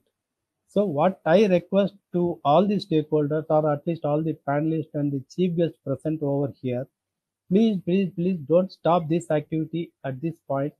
Please take it to even to the remotest place. Try to adapt them, if not physically, try to adapt them virtually. Please understand the importance of the virtual platforms required so that we can adapt people, and then we can produce more and more entrepreneurs and come out with more and more successful startups, so that the GDP is improved, and at the bottom line their livelihood is ensured. He may not be able to do in lakhs and crores. Even if he is able to do a turnover of about, let's say, 40,000-50,000 per month, and if he is able to make up 15,000-20,000 rupees to his family, definitely it is going to be a big achievement. So with this, my humble views, I just leave it to the juries to have a further discussion upon that, and think your give your thought process. And thank you very much for the opportunity. We can discuss offline what are the initiatives if required. We have definitely made some initiation with this level, even with some of the leading officials of Atal incubation centers at different areas. Things are definitely progressing, but again I insist that we need to adopt this virtual system and create more and more opportunity for more and more incubators. Thank you, and have a nice day. Thank you, Dr. Parthasarathy Iyengar, for delivering your talk on importance of the virtual venue in startup ecosystems post COVID-19, and sharing your experiences for the programs that you have organized during the COVID-19. And hope you have also raised many issues that has to be taken on priority basis to make these startups more effective. Now the next speaker is Mr. Abdul Shakur, and his topic of deliberation is how to accelerate a startup ecosystem through IIC at HEIs. Mr. Abdul Shakur is a serial entrepreneur, a startup enthusiast, and incubation supporter. He is a co-founder and director of Integrado Consulting Services, a unique dedicated platform to integrate the key players of a startup ecosystem. He is the CEO of Abir Food Industries. He is also the mentor of Atal Incubation Centers and Atal Tinkering Labs, Atal Innovation Mission, Niti Aayog, Government of India. He has trained in management studies at IIM Calcutta He is instrumental in strategic modeling of IIC, LBI, AICA, and ATL under MIC, MHRD, Ministry of MSME, and AIM, Niti Aayog, Government of India, at different HEIs and schools. He is accountable for startups and EDP-related activities and involved in tracking startup strategies and growth. He is in the business development and educational training functions for over 20 years and worked with various companies and educational institutions across India, including a number of MNCs. He is also the co-owner of copyrighted concepts, contents in marketing and developing startups. May I request Mr. Abdul Shakur to deliver your talk. Mr. Abdul Shakur, please. Yeah, thank you, Professor Hassan. And very, now I think we are almost entered in the good afternoon zone. Very unfortunate that we had some initial communication errors, being the first one such major event. As a startup, I would, as an individual, I might have a lot of experience, but as a startup, I would say we are at the very beginning stage. And as you have introduced myself as a founder of this ICS platform, which is a unique platform for initially it was not the idea to have a platform like that, but because last 2-3 years I have been very closely associated with Jamia as a consultant in developing a lot of activities and coordinating with MHRD Innovation Cell as well as the Ministry of MSMEs and all those things. So what I realized, it's high time that we start doing rather than waiting someone from coming outside and showing us the path. That was the initial thought that out of which the whole thing has started building up. Unfortunately, we were hit by COVID, and which was completely unprecedented and unpredictable, and it has changed the whole world, not just our individual level, and rather it as a mass level. So it's almost like the whole world was forced to put the restart button in everybody's life, at a personal level, social level, economical level, as a nationwide, and whatever you call it. But luckily, it came as an opportunity for people like me and Mr. Ashu and everybody, Mr. Partho and Dr. Partho and everyone. I'm quite sure that we all can realize, it is just because we have been proactive on certain front. Number one, trying to connect the students, faculties, and the industries, and bring in and create a robust ecosystem within the educational institutions, especially higher education institutions like Jamia, where you have it's like I could say in my last 2-3 years experience with Jamia, I can say that this is like a nation within a campus, like where you can see from people from distance location like Ladakh and Leh, people are coming and studying at Jamia. On the other hand, you have people from Kerala and a lot of where, and so it is like the whole India is within a campus. So that's the unique and what I could see. And out of that, I was starting thinking, like, how could I had discussion with whenever I got a chance to meet Ramanan sir, Mr. Deepan Sahu, and many other people, industry peoples, and everywhere. So luckily, because I was not from the academia background, and I just graduated from institute like IIM Calcutta, so it gave me some leverage, and I am actually an accidental lander on academics, though I was completely on the corporate sector. But eventually, I think everything happens with a reason, and sometimes we need to believe in destiny. Though we don't talk much about destiny, but I believe destiny definitely have a role to play on everybody's life and everybody's health. Now, coming back to this topic, what eventually, and that MHRD has come out with, because I believe that an innovative idea or a fresh idea comes to millions of minds at the same time at the all over the world. But the question is that who is going to act on them?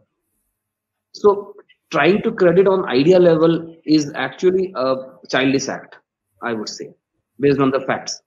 And everybody has pointed out the right manner. Like the initiatives are wonderful.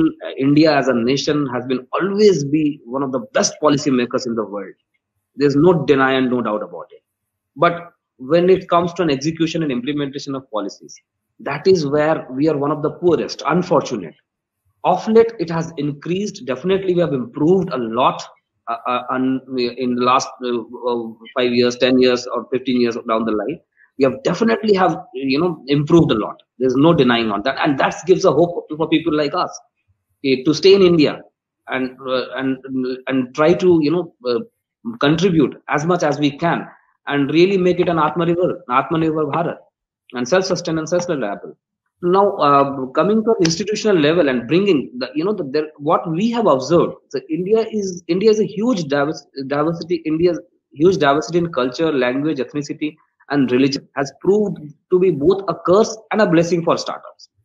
On the one hand, our startups' understanding of customers is often limited to certain regions where they know the local language and local people. This makes it hard for startups to scale their products to customers across the country. So that is where an institution like Jamia has a big role to play, where you have a connectivity. There are thousands of rural students, young minds come with a lot of hope to the capital of the nation, and comes with a lot of dreams, and definitely they have the get exposed to the people internationally, not just locally. So that is where institute like have a much higher potential than any other institute in India, I would say, because of this locational advantage and the oldness of its nature and the branding, whatever you call it. So in regards to university incubators, it was pointed out that they are often run by academics. This is one of the major reasons. No doubt, hats off to all because we have been trained by, we have been taught by, we have been groomed by our teachers and professors and lecturers, no denying their role in our lives. They are actually, definitely the role model for everyone, some way or the other. But when it comes to business, so it's completely a different scenario altogether. So no blame on anyone. It is natural, it is quite natural, and it is very obvious. It is bound to happen. So, but that is where a policy level change was needed. And I felt it is a very right moment. We have awakened before it becomes too late. The government of India has taken this initiative of, this National Innovation Startup Policy, which is a wonderful idea at a policy level, no denying, and it has put an energy to people like us all over the India, and definitely we can see things are happening. And this being a first of its kind of event in Jamia that is focused completely on entrepreneurship, innovations, and startups, being happening in 2021, being the first month, January, we have hit it bang on target. So now I'm looking forward much with much positivity to every these stakeholders within Jamia as well as outside Jamia to really take this opportunity and march forward under the new leadership of our Director of Center for Innovation and Entrepreneurship, CIE, Ashil sir. No denying, sir. Thanks a lot. And it was actually your courage and conviction and belief that yes, we must do as a startup everything, be it in conducting an event or be it mentoring, be it showing the path to others. Let's do it with setting an example. Lead it with examples rather than waiting for some examples to happen. Thank you, sir. Thank you very much, and we'll try our level best to not to disappoint anyone who's shown trust on us and in the whole system rather. So a special thanks to Ramanand sir, Mr. Deepak Sao. They within such a short time of period of notice, they made themselves available for this initiative at Jamia. So this is really wonderful, and I personally thanks everyone who has worked day and night within last 2 days. It has been a very hectic. And now coming to a solution model for the what I see the MHRD innovation cell, that the challenge is to bring all these elements together at a higher education institution level. That is the biggest challenge that today right now we are facing. The last 1 year or so, I'm quite sure Deepan sir will agree more than anyone else, because he is feeling the heat, like how to bring and bring in a collaboration manner. And luckily, this COVID-19 has come out as a blessing, I would say, in terms of going through bringing everything online, virtual. Because technology, our PM has been saying continuously about utilization or usage of technology and bringing awareness among it. But that is where, in a vernacular manner, that which Dr. Pathu was trying to focus. We need to be vernacular in nature as well. We cannot be in English. तो आत्मनिर्भर भारत बनना है तो हमें local भी बनना पड़ेगा, vocal for local भी होना पड़ेगा. So that's very important. And without that, there is no way out. तो हमें with all due challenges, resource constraints, as pointed out by Mr. Ashu, everything we all know. So given the scale of India and its resource constraints, low cost, high impact solutions are required. We all know that. So everybody is working on it. So I don't want to get deep into that. So what we have done is that we have created a model of in the name of SBEST, that is Startup Business Environment Simulation Technique, which has been uniquely designed in order to achieve the solution of all the above observation in a singular manner. SBEST, Startup Business Environment Simulation Technique, is born as the process innovation of execution of IIC framework of the MIC, the Government of India, at the higher educational institutions.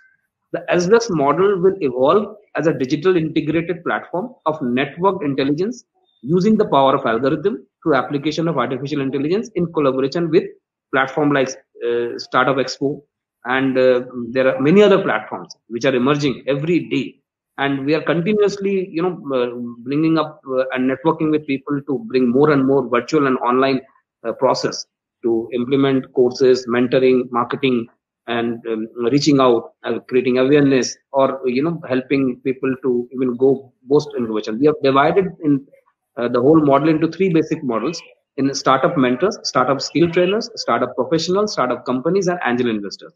So we'll try to have a very specific role model within that and integrate them in a single manner. And for that, we request everyone to provide the suggestions, because we believe iteration, which is an essential item of a startup journey, of our design thinking process, what he said. Without iteration, without the mindset of iteration, we cannot achieve the desired goal. So we have to adopt the model of iterating again and again. So let's not waste time in pointing out the problems. Let's start our focus in finding out the solution, because every problem must have a solution with it. So that is how the fundamentals of Indian origin, हमारे जो वेदांत सिद्धांत है, I would say, as a born Indian, हमें अपने culture को भी ध्यान रखना है. तो जो हमारे जो oldest जो if you look back, the problems, for every problem solution is there, ये हमारे वेदांत सिद्धांत में है कि कोई प्रॉब्लम एग्जिस्ट नहीं करती बिना सॉल्यूशंस के. सॉल्यूशंस होता है तभी उसका प्रॉब्लम हमारे सामने आता है. तो आई वुड से कि let's not waste time in just finding the problems and writing problem statements. Let's start focusing on the solutions. If there is a problem, there must be a solution. So what we have prepared as best as a solution to the problem that right now we are facing, in bringing everyone together at the real-time manner in a virtual way together, and students, faculties, and everyone. So we are hopeful that that MHRD Innovation Cell will be much proactive, as they are already proactive.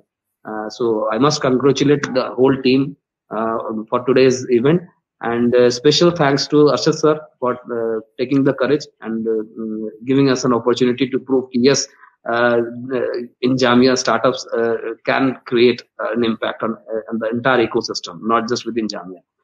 Thank you, and thank you VC ma'am for your time. Thank you Registrar sir, and special thanks to Dr. Partha and team. So this is a classical example. We have taken this as a challenge. We have not done it, this event, without a purpose. We did it with a very clear purpose to experiment as well.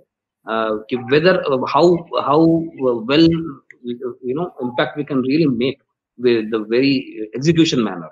So we have taken our chances, and luckily, thanks to the Almighty, we have saved the day, and things are moving in the right direction. And with the enlightened guidance of Raman sir, who has been a tremendous force for the entire ecosystem of startup in India, There's no denying in that. So we will be continuously, sir, looking forward to you for your guidance and blessings. And thanks everyone and the team members whose names I'm not able to take right now, because there are many people who have been involved in this event for the last 2-3 days, since when Arshad sir said, yes, we have to go ahead with this. We must do it. So thanks to everyone who have been watching it. I believe they all must be watching it now. So I deeply thanks each of you. Okay. So, and we are looking forward to be a part together in this journey. And I'm confident we will be more aggressive now within Jamia as well as outside Jamia. Thank you everyone for giving me the opportunity for showcasing what the work we have been doing completely within the guideline framework of the NISP. Thank you everyone. Thank you very much. And it looks like that Professor Kamrul Hassan is facing some kind of difficulty, and he's not available as of now. So the next turn is mine. So probably if everything is fine, I can take this up and introduce myself and take this journey forward. So myself, Azam Ghani, and then I did my engineering from Jamia Millia Islamia in 2007 in electronics and communication. And since then, I have been into the startups, innovation, and pro education. So when I was invited for this particular thing, and I was more than happy because these three passionate things were combining together. One, the educational institution, the innovation, and the startups. So I right away accepted that I'm going to take this opportunity to discuss about the importance of intellectual property rights for these startups, like the innovations for these startups. And I would right away start with my presentation. And my focus of the presentation is, of course, the students. And many of you might already have the idea about the... Dr. Azam Ghani, may I take 1 minute to introduce? Yes, you? Sorry, because I have suddenly disconnected. I'm sorry. Okay. I'm sorry for that. No worries. I always have the experience of this one, so I right away took the chance and then started it. Yeah. Thank you very much. So now we have three presentations continuously on how to accelerate the startups. Mm-hmm. One by Mr. Ashu Agrawal, then Dr. Parthasarathi, and Mr. Abdul Shakur. Now we are moving to the next dimension of the startups, that is IPR issues, intellectual property right issues. And the speaker for that topic is Mr. Azam Ghani, and he will be delivering his talk on importance of IPR for startups. Mr. Ghani. Thank you, Mr. Mr. Azam Ghani is a strong innovation supporter and IP visionary. He is among top 300 IP strategists of the world as per 2017 IEM Strategist 300 list. He is the founder and executive director at International Intellectual Property Law Association, IIPLA.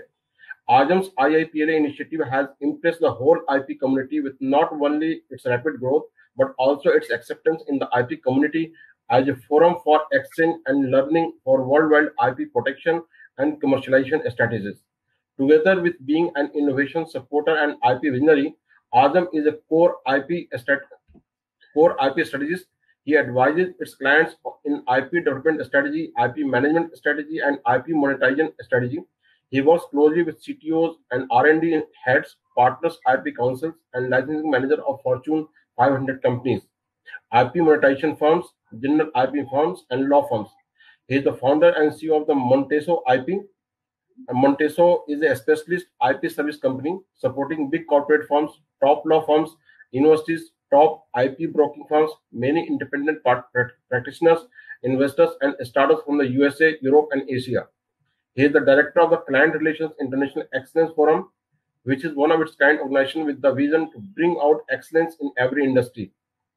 IEX Forum organizes its meeting all around the world. Azam is also the founder and director of World Litigation Forum, California. Mr. Azam Ghani, please. Thank you so much, Dr. Hassan.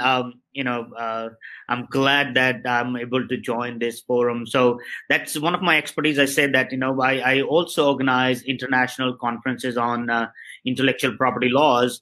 And this was the great opportunity to get in touch with these students. So, and I'm glad that I'm here. So my focus of the talk will be, again, the students who will be leading the India's mission of Atma Nirbhar Bharat. So I would like to start with this, the basic understanding of the intellectual property laws. So to start with, what is this intellectual? So intellectual shares the same root as with the intelligence, which means, something which has related to mind. So intellectual is something coming out of the mind. And property, you already know it, right? So some home is your property, or, some bike or something you own is your property. So what is intellectual property? So intellectual property is something which is the creation of your mind, and it is your property, right? So for example, some idea is coming to you, or some kind of, thoughts you're writing, maybe in a form of a book, or some kind of music piece you're creating out of your mind, and then some kind of a new company name or a brand name you're creating. All these things are creation of your mind. So the first thing, which is called patent, that is purely related to the innovations in technological form. So what really is a patent? So many of you might have an idea. The patent is a piece of legal right which is provided to you by the government for keeping others away from your invention. So others mean, like, they cannot sell, they cannot practice, they cannot manufacture your invention when you get this patented. Now, another thing which is quite important is this trademark. Trademark is something, if you are starting a company, or, you are creating certain brand names. Say, for example, the company name was WS Retail. They created a brand name called Flipkart. So they need to register Flipkart, their brand name, with the government again, because the government provides you the rights for using that trademark solely, so that nobody else can use that trademark. And there are certain other things in the intellectual property which is called copyright, so which is true for the the books, the writings, as well as the the music pieces. And also we have geographical indications, wherein the things like Kolhapuri Chappal, these come under these geographical indications. These geographical indications are actually represent the products originating from a particular area. Another example of geographical indication is basmati rice, right? So they are coming from a special place. That's why they are being called basmati rice. So now, with the basic understanding of intellectual property rights, is like, whatever your mind is creating has to be safeguarded with the help of the government. Then you can use it further for your business.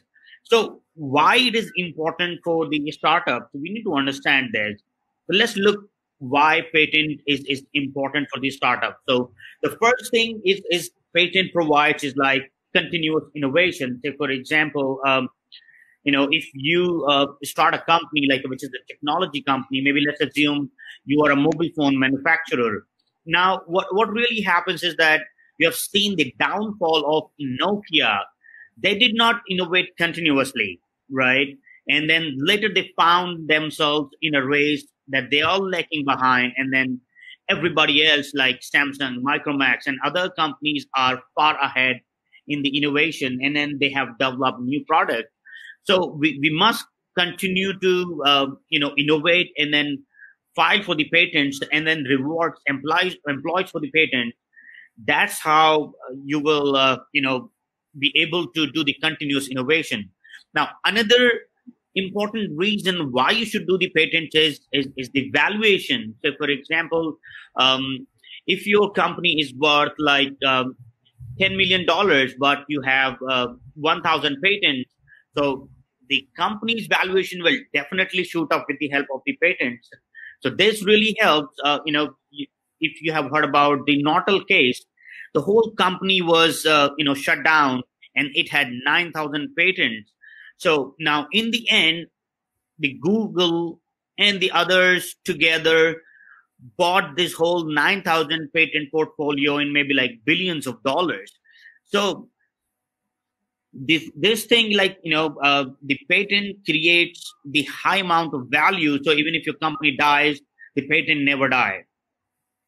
Now, the third thing, the patent do is, of course, as I said in the beginning, that, they protect you from the rivals. Nobody else can copy your patents. And then, you will be able to compete with the big companies if you are able to, create the patent. And the fourth thing, if you are a startup and then you are looking forward for the VC funding, then of course you definitely should, discuss about the patent filings, because the venture capitalists invest in companies whenever their intellectual property rights are protected. Because now, imagine if you haven't protected your idea, and then somebody else, a big company or a rival, can copy your idea. Why the venture capitalists would invest money into your company? Because now, as of now, because it is not being protected, anybody else can copy it. Now, the last thing is of course, the wealth creation. As I said, the Nortel, in the end, after killing the whole company, they sold and billions of dollars patent. So the startups must focus on, building the patent portfolio in the early days. It has lots of advantages, as I already said. Now, other than the patent, another important thing for the startup is the trademark. You must, file for the trademark. It is not costly in India. Maybe like you'll invest like 7,000 or 8,000 rupees for filing a trademark. And what trademark does is, like, it gives you the brand recognition. It protects, from others using your brand name. For example, a brand name called Levi's, the jeans company. Nobody else can use their brand name and then sell the jeans similar to that company. So, and then people definitely recognize right away that Levi's is a good brand, and then everything, the passion and the good things associated with the brand pops up automatically when you have a brand name registered. Now, of course, if you keep the trademark, registration, it will help you in averting future legal issues. So, for example, I recently came across a case where somebody has used the Hard Rock as a gym name, but later, they received a legal notice from a company who has already registered a trademark with the Hard Rock. And then I actually advised them to stop using their name, because they had pretty strong follow-up of their trademarks. And we must avoid these legal issues, because they will divert your, attention from focusing onto the company. Because, and in the startup, it is very important that you focus on your business rather than these legal kind of issues. So you definitely look forward for the opportunities to register their trademarks. And then, of course, trademarks, when they are, recognized as a brand, and then the employees, you get the best employees, when your trademark is registered, and then you have a good brand recognition. For example, the big brands like Facebook, Google, employees proudly say that, they're working with this particular company. Why? Because they have a strong brand recognition, and then this works as a strong incentive for the employees. So I've covered these two basic things, these trademark and the patent in this presentation. But nevertheless, if you have any specific question, regarding the intellectual property rights, I'll be more than happy to take up your questions. And I'm always available for, any kind of information you need for the patents.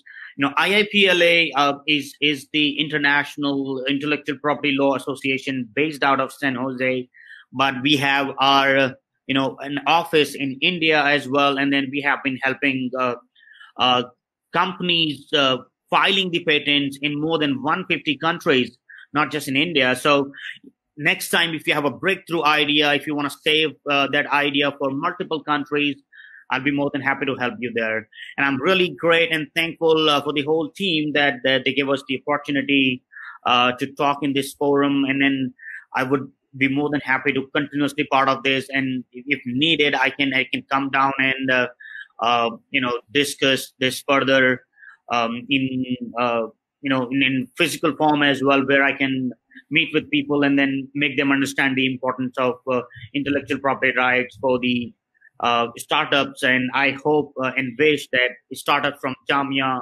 will do great things in future, as I'm from Jamia as well. So I've been very focused on innovations. Anytime, I'll be more than happy to be available. Thank you so much, everyone, for listening to me. Have a good one. Thank you, Mr. Azam Ghani, for your valuable talk on the IPR issues. Next topic is the next dimension, the role of resource partners in the framework of NISP, and the talk will be delivered by Dr. Adil Khan. Dr. Adil Khan is an entrepreneur, a researcher, and academician. He is a co-founder of Confirmatics Private Limited, a one-of-kind resource organization dedicated to empower academic ecosystem. He has received his PhD and MBA from Aligarh Muslim University, Aligarh. He is also associated with Jindal University, where he teaches entrepreneurship and marketing and takes care of universities' innovation and incubation activities as well. He has helped in the incubation of several startups as a mentor. His research work is primarily deals with the behavioral aspects of entrepreneurship and consumerism, in which he has published several research papers.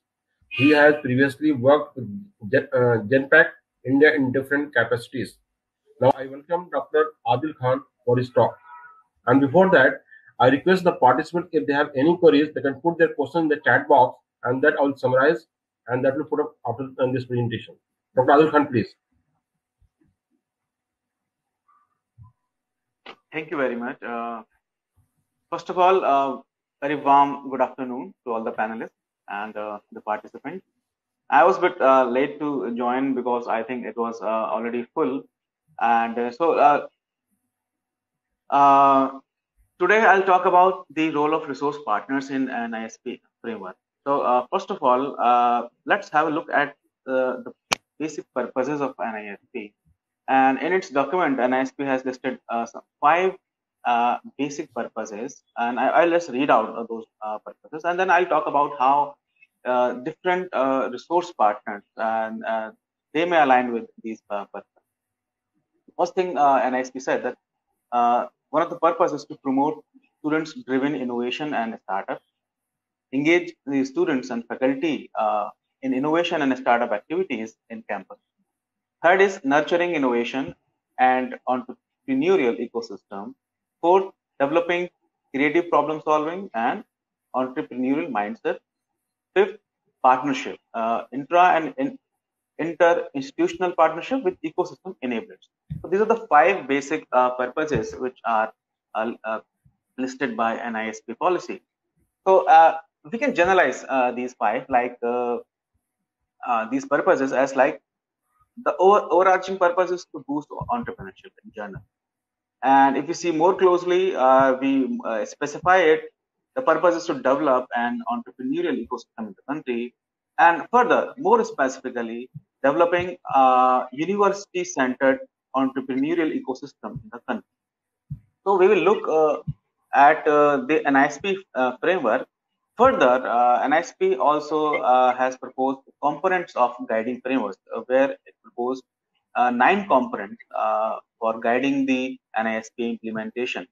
So there are 9 points, and I will come to the point number 4. Actually, I had a presentation which is not visible, which says, the point number 4 says the collaboration, co-creation, business relationship, and knowledge exchange within campus and among the ecosystem enablers should coexist at regional and national level.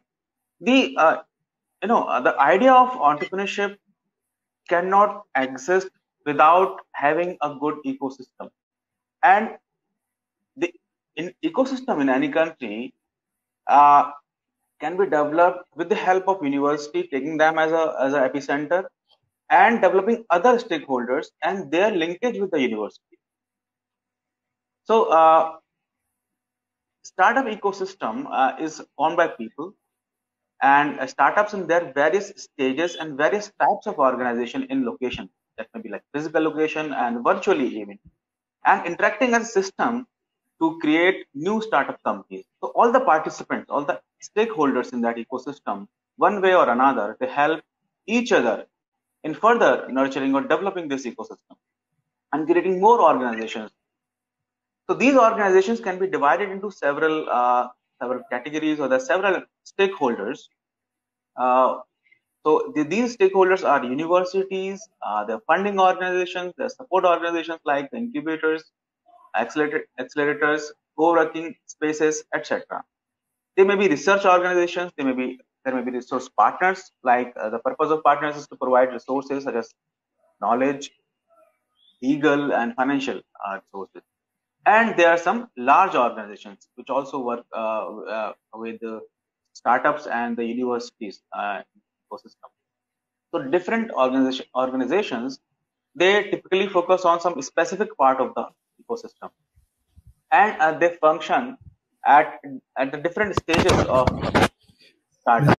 So I hope the idea of talking about resource partners, because it is important to understand the role of various stakeholders, and some stakeholders which are like resource partners, they help the startups, and specifically startups in educational context and university setting, and those universities which want to develop or help their students in starting businesses or budding startups, both of them can take help from the resource partners.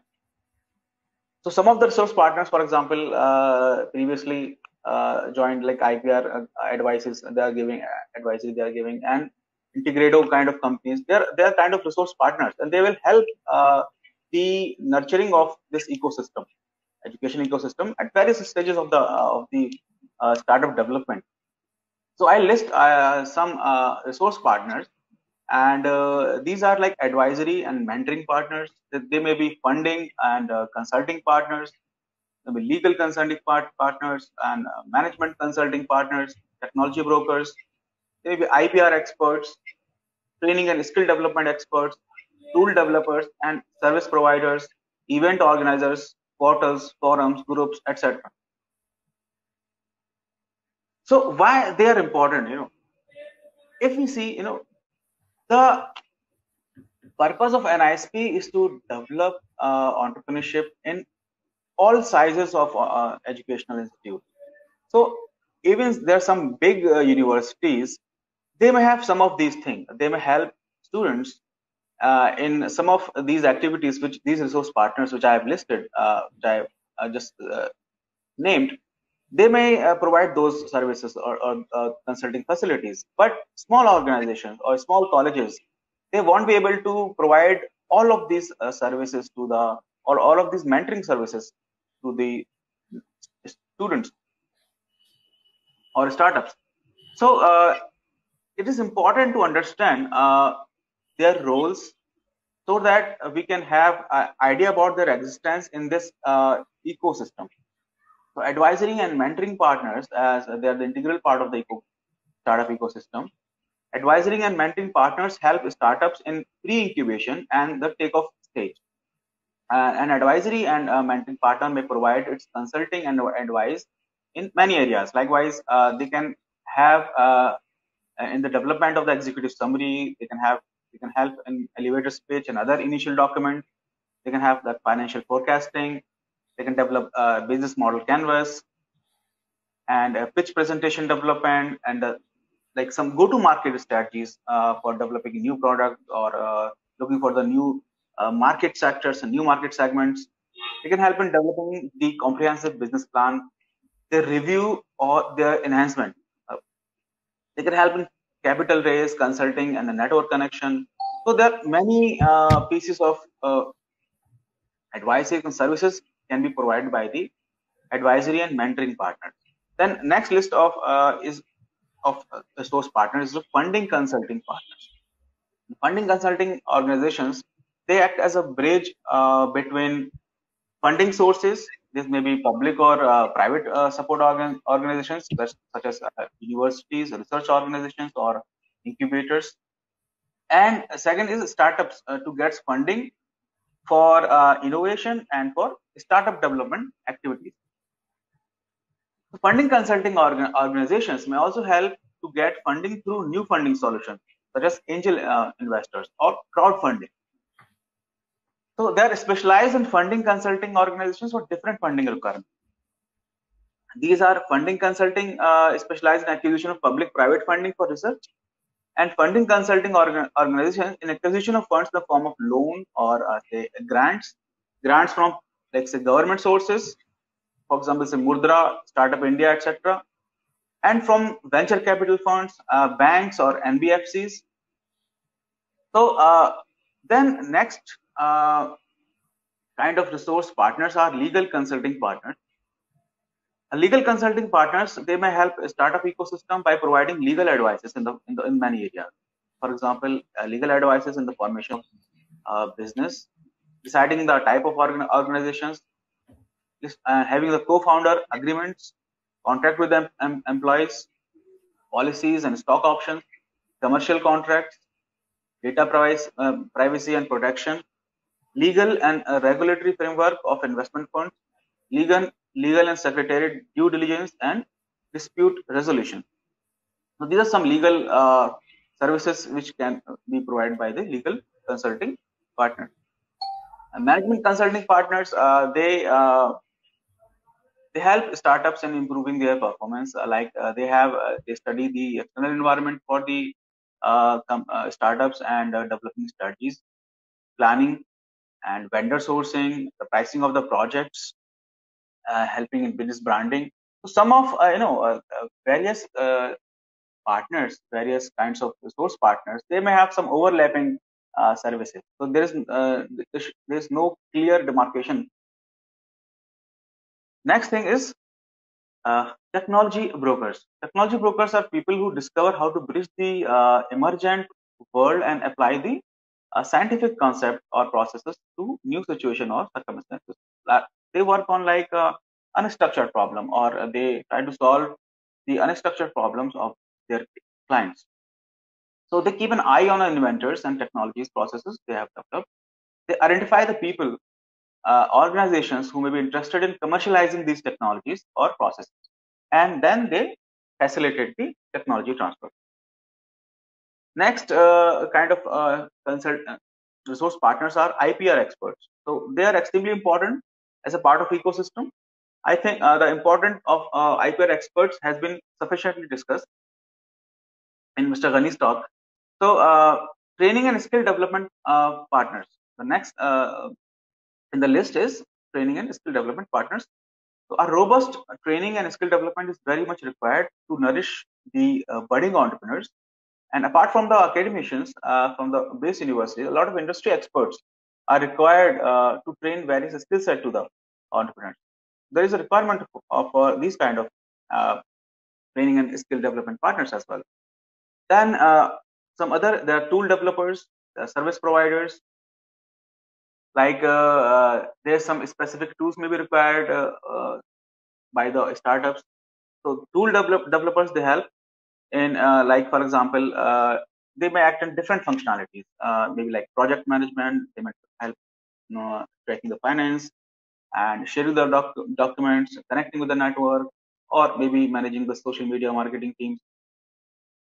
And last on the list and is the event organizers, portals, forums, groups, and so on. So why these? I have talked about some of the resource partners. Why these are important for startups from universities context. So it can be viewed from this perspective. Like we have the NISP has advocated that universities should facilitate entrepreneurship for both faculties and as well as students. This is one aspect of it. And another thing, that university should provide various kind of activities and various kind of facilitation to the students so that entrepreneurship can be promoted. And universities should connect with different stakeholders, different partners. And primarily, what I'm talking about today is the role of resource partners. So different kinds of resource partners can be connected with a new university, and this connection can be developed with the startups and faculties, and maybe with faculties and the resource partners, and startups and the resource partners. And two kind of connection can be made. And these two stakeholders in the university, faculty and students, can take help or leverage from these resource partners. So in today's symposium, I joined a bit late, and so I have listened to Shakur Bhai, and what his company is doing is they're playing a role of resource partner, and then Mr. Ghani, they're also playing a role of resource partner. They are providing their specific services. So the idea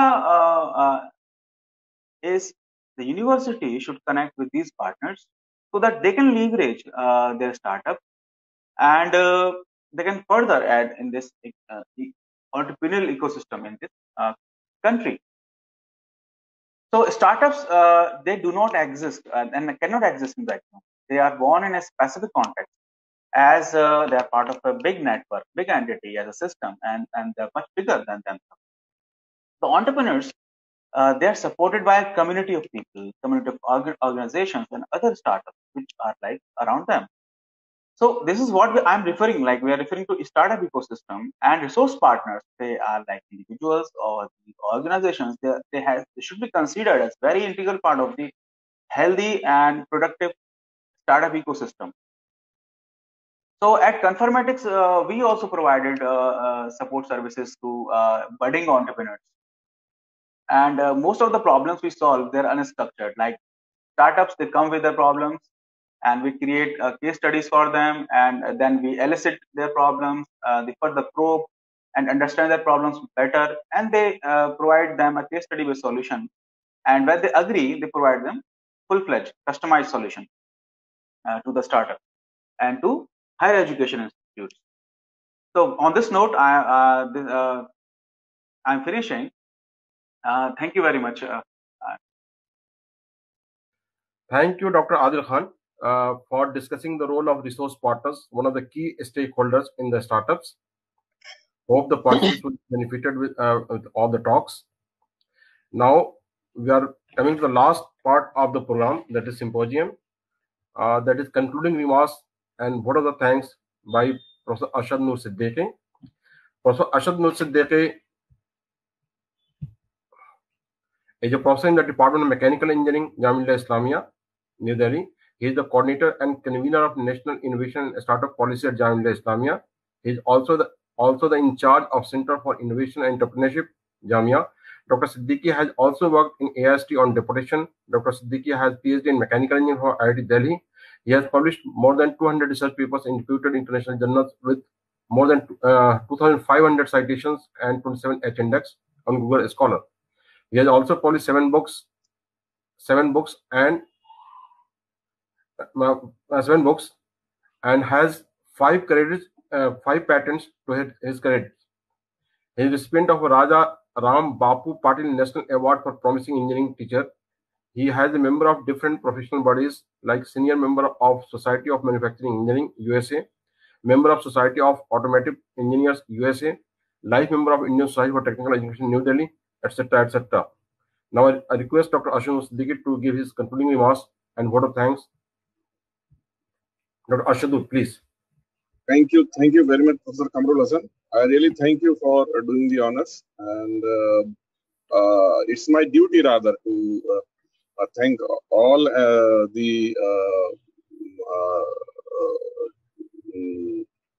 all those involved in the on-air as well as off-air activities to organize this program. And I would, before a formal thank would like to sum up in one line. And I would like to relate this ecosystem with a very common term. Say, for example, there is a need of a vehicle. And a vehicle is a car. And a car has to drive. There are three aspects. One, there is a need of a vehicle. Another one is a car is a vehicle, and it is to drive. If we relate these three aspects with this innovation ecosystem, then I would place it like this. Say, for example, Dr. Ramanan is the need of the vehicle. And Mr. Deepan Sahu is the car by itself. And all these young enablers, what we also call it as the stalwarts, be them Mr. Abdul Shakur or Dr. Iyengar or Mr. Ashu Agrawal, or for that matter, Mr. Azam Ghani, who joined from USA, or Mr. Adil Khan. These are all the young people who actually drive this vehicle, which actually is represented by Mr. Deepan Sahu. This is how it is actually working. Now, in case of, say, for example, HEI, say, for example, Jamia Millia Islamia, the need for a vehicle is the source or the fountainhead. And it comes from the NISP policy. So NISP policy is the need for a vehicle. And the car, what you related to, is the ecosystem that is built on NISP. And the car has to run. It requires a fuel and a driver, efficient driver. Then only it will run. So it will require the IIC to run, actually. That car has to run based on IIC activities, and it has to be a driver. There has to be an efficient driver for the IIC. That is how it is actually. Ecosystem, what we call it. Ecosystem comprises of a policy and an infrastructure and some kind of system to drive on. There is another aspect of it. The third aspect. Two aspects is in relation to the MOE and the external enablers. Another one is the internal levers to HEIs and those who are responsible to create those levels. Now, in that, our Honorable Vice Chancellor is the fountainhead, that is the policy. And entire administrative system, be it the Office of the Registrar and the Office of the OSD or Deans, all office bearers form the vehicle as a car. And the IIC activity is the system which actually runs the car. So this is how it is, and this is how actually I perceive it to be. Now, coming on to the formal thank, I would like to admit that I am really grateful for all those who are actually behind off air or on air to make this program a success. And I also apologize for the beginning hitches. It got delayed maybe for half an hour's time, and some kind of login hitches were there, and for that I apologize for that. I would like to thank the Honorable Vice Chancellor, who is the fountainhead behind the driving force to the activities which relate to innovation, startup, and entrepreneurship, and which have just started taking the position on the springboard to dive in. Now, I also would like to thank the Registrar, Dr. Jafri Saab, Jamia Millia Islamia, who has always been supportive and considered all activities related to innovation and startup as well as entrepreneurship on priority, and has always addressed to the various issues involved with it. I also would like to thank the Office of the OSD, Professor Mukesh Ranjanji, who has always proactively supported this. And along with that, I would like to also thank Dr. Ramanan, because speaking from the horse's mouth, nothing better than that. And he, being the main think tank on this entire innovation entrepreneurship ecosystem all over the country, he along with his team of mentors, and who so effectively leading. I'm surprised how he could actually so effectively manage all these things, because it was hardly within 1 or 2 days wherein we actually explored the availability, and it was all done. And that is really tremendous and marvelous. And I also would like to thank Mr. Deepan Sahu, who is doing tremendous effort in mobilizing all the resources involving all HEIs and across different regions in the country, and making the IIC run in synchronized manner. So that is really a tremendous task. I must congratulate you, Mr. Deepan Sahu. Apart from that, I'd also like to thank the stalwarts of this ecosystem, Mr. Partha Sarthi, who actually enabled this platform to be available without hitches once it goes on air. Mr. Partha Sarthi, thank you very much. And Ashu Agarwal Saab, who actually manages the venture capital acceleration activities of incubations and angel funding, and he is well into the ecosystem for quite some time. I also thank to him. And regarding IPR issues, Mr. Azam Ghani, who joined us from USA, I really would like to thank him, because it is very odd hours for him, and he joined this event. Thank you very much. And Adil Khan Saab, who actually spoke mainly on creating network of stalwarts. So that is actually one of the key issues in the innovation ecosystem. And Abdul Shakur Saab, I'd also like to thank you, and because I know you worked day and night for this, and made a lot of effort to make this program actually happening. And apart from that, the office of CIE also is there. Mr. Shiraz, he has really done a commendable job. So and last but not least, Professor Kamrul Hassan, who did the honors for this, and actually moderated this event in a very wonderful, nicely manner. Thank you very much, sir. I would like to thank each and every one of you. And of course, all those are always there whose name I could not read out. It is not possible because the schedule is already delayed, and all those who directly, indirectly contributed to, I am really grateful to them. And most of all, Jamia administration, because who permitted this activity at the very short notice. Professor, Honorable Vice Chancellor, thank you very much, ma'am, and Registrar Saab, thank you very much. Thank you so much, sir. Kamar Saab, now it is you to please kindly conclude with the permission of. Thank you, Professor Ashish Saab. Should we conclude this symposium, or should we have to convey this message to Madam Vice Chancellor, or should we conclude it? Thank you very much. Sure. Please. Should we conclude? Okay. So now we have come to the end of this symposium, and hope we will have many more symposium in the near future, and all this panelists will be with us. Thank you very much. Thank you all, and thank you very much. Wish you all the best.